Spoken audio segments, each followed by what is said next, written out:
Well, the Labour MP for Glasgow North East, Paul Sweeney, served time in the Clyde shipyards working for BAE Systems. He joins us now. Good morning to you. Good morning. What do you make of this halting of the process?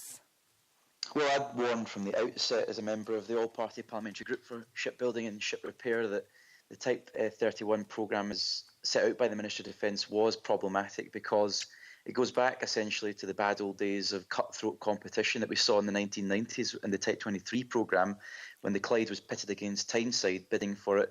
And the upshot of that was there was no investment and there was insecure work for both workforces in each shipyard.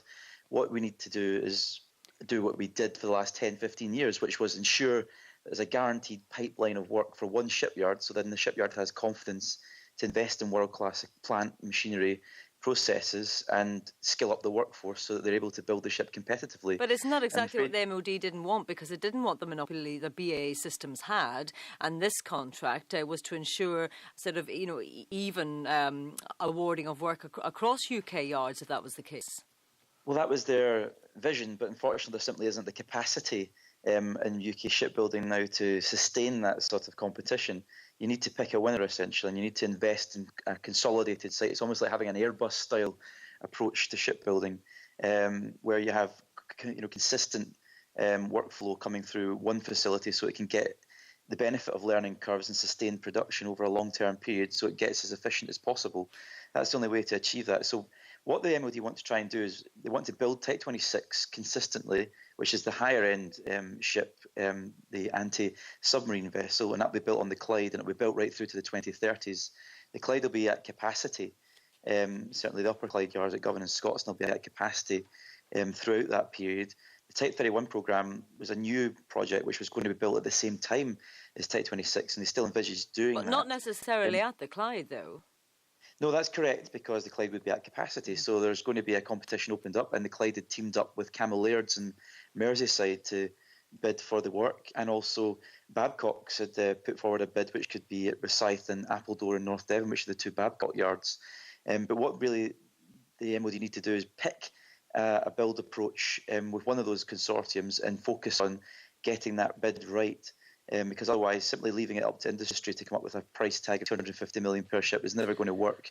They need to give confidence to industry that they're going to go with one consortium, and then they will be able to invest with confidence to get the infrastructure right and the processes right to build a ship as cheaply and cost effectively as possible. Simply leaving it up to industry will not deliver the sort of benefits in terms of cost that the MOD want. It was a wrong-headed approach from the start. And it sounds as if really the contract was quite unattractive, because if companies feel they can't build the ship that's being asked for the budget that's been set, then there's not going to be very many bids which comply with the terms of this contract, I'm sure. Yeah, that's quite right. It leaves all the risk up to industry to deliver it, because the same thing happened in the 1990s when Yarrows, as it was then known, which is now BAE Systems at Scotstoun, was bidding against Swan Hunters and Tyneside for the Type 23 contracts, which were drip-fed 3 ships at a time.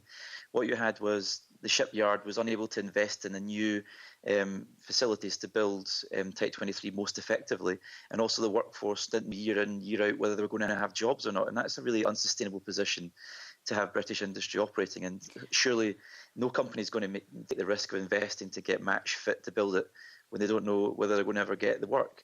So it was clear that they had to pick a winner. Do you have to credit the MOD to some extent, though, by, if this was an attempt to try to keep the cost under control, because it has been hit in the past with contracts that go well beyond, delivery date and budget?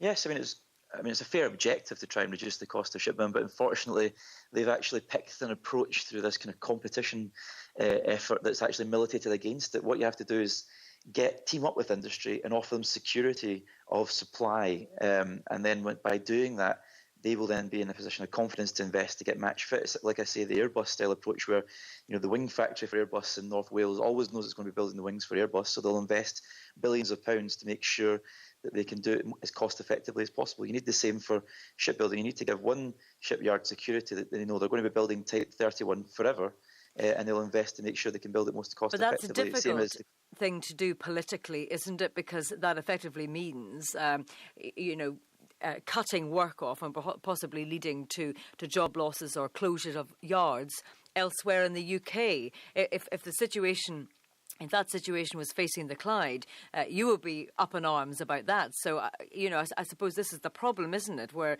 these decisions, although they might make economic sense, are very tricky politically. Yeah, well, the big hard decision on that front was taken back in 2013 when Portsmouth shipyard was closed down, as you may remember, and the Clyde underwent a significant downsizing, and that was an agreement by the trade unions and industry and the government that there simply wasn't enough ships to go around everywhere from the Ministry of Defence, so there was going to be a downsizing of industry to reflect that.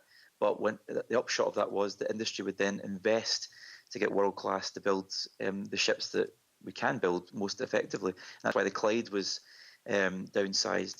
The agreement was to build a new infrastructure on the Clyde, the Clyde's currently investing £100 million to build Type 26.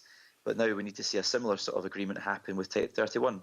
And that could be involving Rosyth, it could involve Ferguson's and Port Glasgow, and it could involve Cameliard's and Merseyside. But the government simply need to actually commit to a build strategy at one or two of those yards and stick with it. And that way, that would give security for investment in industry, and that would help them get towards that 250 million target price. Thank you very much for joining us this morning. Paul Sweeney, the Labour MP for Glasgow North East.